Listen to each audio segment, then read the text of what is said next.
हनुमान जी चिरंजीवी हैं, 7 चिरंजीवियों में से।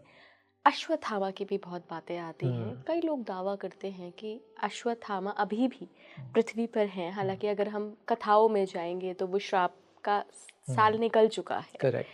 आप आपका क्या अनुभव रहा है, क्योंकि आप तो अनुभव से ही बात करते हैं।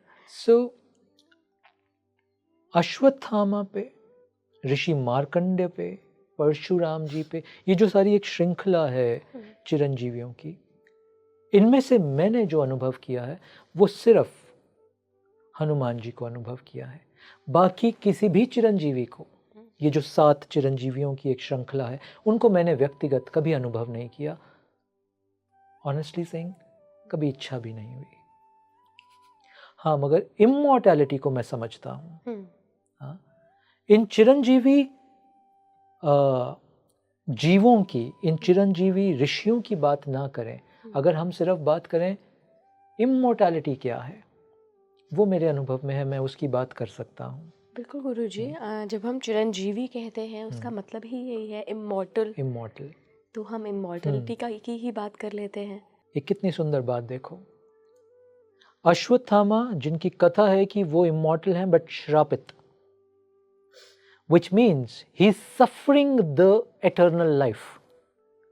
और फिर हैं परशुराम जी, ऋषि मार्कंडेय, जिनको वरदान मिला है इमॉर्टैलिटी का।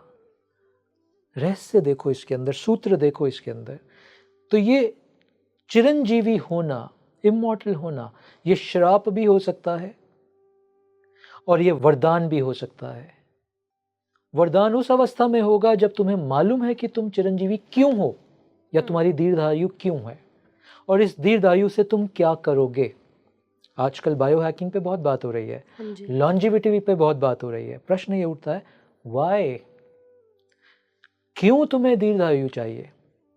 अगर तुम्हारा कर्म है पृथ्वी पे दीर्घायु का, अगर तुम इस्तेमाल कर रहे हो मानव चेतना को जगाने के लिए, जो ऋषि मार्कंडेय कर रहे हैं, जो परशुराम कर रहे हैं, तो दीर्घायु तुम्हारे लिए वरदान होगी, नहीं तो अभिशापित हो जाएगी।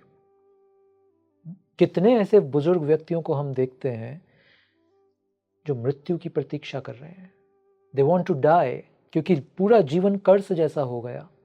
लंबी आयु उनके लिए अभिशाप बन चुका है। ये पागलपन जो है लंबी आयु होने का, बिना पर्पज हुए, बिना उद्देश्य हुए, ये इसलिए इसको शब्द यूज कर रहा हूं, हार्ड वर्ड है पागलपन। ये पागलपन बहुत साल पहले, हजारों वर्ष पहले भी हुआ था, जब देवों और असुरों के बीच में इस इमॉर्टैलिटी का युद्ध हुआ था, सागर मंथन हुआ था। खूबसूरती देखो, असुर भी इमॉर्टल होना चाहते थे और देव भी इमॉर्टल होना चाहते थे।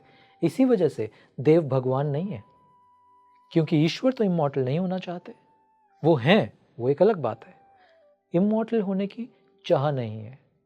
इमॉर्टल होने की चाह किसको होगी? जो अपने जीवन से बहुत बंधा हुआ है, जो बहुत अटैच्ड है अपने शरीर से, अपने सुख, अपने भोग से, उसको दीर्घायु चाहिए। उसकी पूजा थोड़ी हम करेंगे, वो हमारे लिए एपिटम थोड़ी बनेगा, वो हमारे लिए पूजा का विषय थोड़ी बनेगा। तो देवों की पूजा नहीं करते हम भारत में।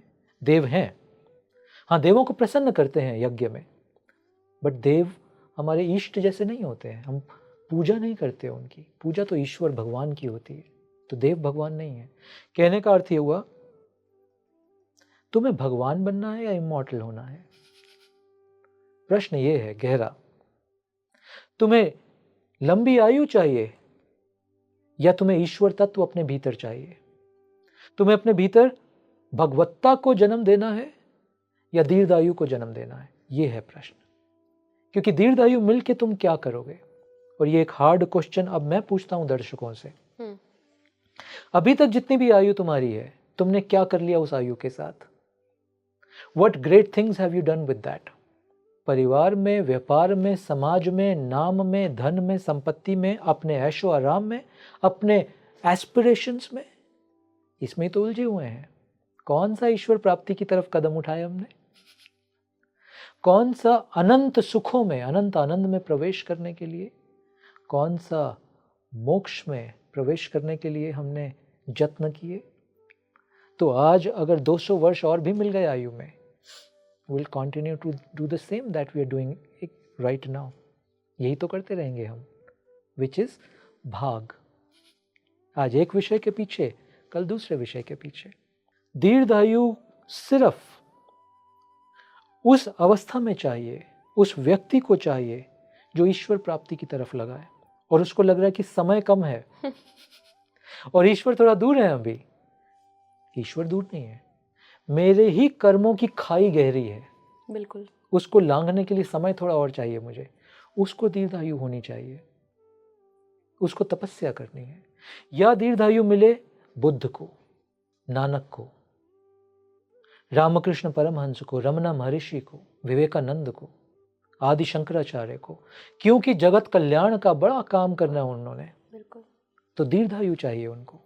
बट खेल देखो, उनमें से किसी को नहीं मिली दीर्घायु। स्वामी विवेकानंद को नहीं मिली, आदि शंकराचार्य को नहीं मिली। तो तुम्हें मुझे क्यों चाहिए दीर्घायु? क्या ये जितना भी सांसें हमें मिली हैं, क्या ये पर्याप्त नहीं है?